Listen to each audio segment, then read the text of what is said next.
20 साल का नौजवान प्यार में इस कद्र था कि जब उसका दिल टूटा तो उसने पादरी बनने की ठान ली। उस वक्त के उस नौजवान को आज लोग पोप फ्रांसिस के नाम से जानते हैं। 88 साल के पोप फ्रांसिस का निधन हो गया है। दुनिया भर में उनके प्रति लोगों की गहरी श्रद्धा है और अब शोक की लहर दौड़ गई है। लेकिन क्या आप जानते हैं कि पोप के बचपन का नाम क्या था? उनके धार्मिक जीवन की शुरुआत कैसे हुई? जिस लड़की से उन्हें प्यार हुआ था वो कौन थी? बताते हैं आपको इसके पीछे की कहानी इस वीडियो में। नमस्कार, मेरा नाम है मेघना सचदेवा और आप मुझे देख रहे हैं लोकमत हिंदी पर। अमालिया डे मोंटे यही वो लड़की थी जो जॉर्ज के पोप बनने के सफर में अहम किरदार रही। दरअसल पोप फ्रांसिस का असली नाम जॉर्ज मारियो था और उनका बचपन अर्जेंटीना के ब्यूनस आयर्स में बीता। रिपोर्ट्स के मुताबिक एक इतालवी प्रवासी परिवार में जन्मे जॉर्ज ने वहां अपनी शिक्षा पूरी की और रसायन विज्ञान में डिग्री हासिल की। इसके साथ ही उन्होंने night club bouncer, chemical lab technician, सफाई कर्मचारी जैसी कई नौकरियां भी की।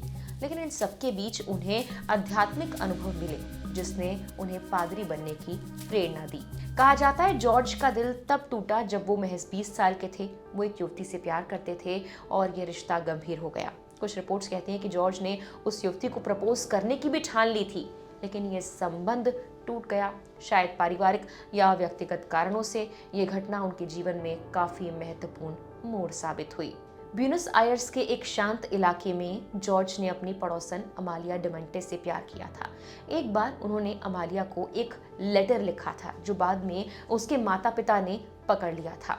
वो प्रेम पत्र जॉर्ज के लिए बहुत बड़ा मोड़ था। इसमें जॉर्ज ने लिखा था, अगर मैं तुमसे शादी नहीं कर पाऊं तो मैं पादरी बन जाऊंगा। अमालिया ने एक इंटरव्यू में ये शेयर किया है कि वो मेरे लिए एक छोटा सा सफेद लकड़ी का घर बनाकर लाए थे जिसमें छत लाल रंग की थी और उस पर लिखा था, जब हम शादी करेंगे तो मैं यही खरीदूंगा। अमालिया के दावे के मुताबिक ये लेटर उसके माता पिता के हाथ लग गया और उनकी मां ने इसे सख्ती से नकारते हुए घर लकड़ी का तोड़ दिया और उन्हें कहा कि तो तुम्हें एक लड़के से लेटर मिल रहे हैं। इसके बाद जॉर्ज और अमालिया के बीच का कनेक्शन टूट गया, उनकी कोई बातचीत नहीं हुई। पोप फ्रांसिस ने कई इंटरव्यूज में इस बात का जिक्र किया है और उन्होंने ये स्वीकार किया है कि उनका युवावस्था में सामान्य इच्छाएं थी जैसे कि प्यार, परिवार बसाना, लेकिन वक्त के साथ उनका उद्देश्य ईश्वर की सेवा और मानवता की मदद करना बन गया। कई सालों बाद अमालिया ने जॉर्ज के बारे में चर्च के माध्यम से सुना, लेकिन उन्होंने फिर से किसी तरह से संपर्क बनाने की कोशिश नहीं की। वो अपनी शादी में व्यस्त हो गई और परिवार का पालन पोषण किया। जॉर्ज का परिवार मेब्रिल स्ट्रीट से कुछ वक्त बाद चला गया और उनकी जिंदगी के अन्य मोड़ भी सामने आए जो उन्हें पादरी बनने की ओर अग्रसर कर रहे थे। द डेली मेल की रिपोर्ट के मुताबिक अमालिया ने हंसते हुए याद भी किया था। उन्होंने कहा, अगर मैं हाँ नहीं कहूंगी तो उन्हें पादरी बनना पड़ेगा। मैंने मना कर दिया और ये उनके लिए सौभाग्य था। इसे इतिहास के सबसे महत्वपूर्ण रिजेक्शन के तौर पर देखा जा सकता है क्योंकि जॉर्ज सिर्फ पादरी ही नहीं बने बल्कि वो रोमन कैथोलिक चर्च के प्रमुख बने।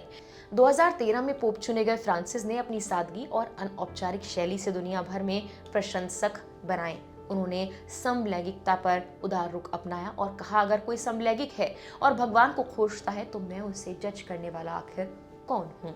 बता दें कि वेटिकन ने सोमवार को एक वीडियो बयान में इसकी पुष्टि की कि पोप फ्रांसिस ने 12 साल तक चर्च का नेतृत्व किया और इस दौरान कई स्वास्थ्य समस्याओं से जूझते रहे।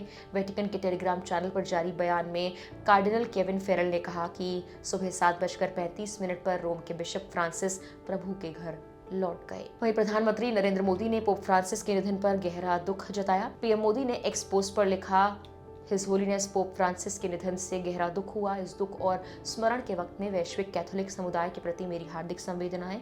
पोप फ्रांसिस को दुनिया भर के लाखों लोग हमेशा करुणा, विनम्रता और आध्यात्मिक साहस के प्रतीक के रूप में याद रखेंगे। कम उम्र से उन्होंने प्रभु यीशु के आदर्शों को साकार करने के लिए खुद को समर्पित कर दिया। उन्होंने गरीबों और वंचितों की निष्ठापूर्वक सेवा की। जो लोग पीड़ित थे उनके लिए उन्होंने आशा की भावना जगाई।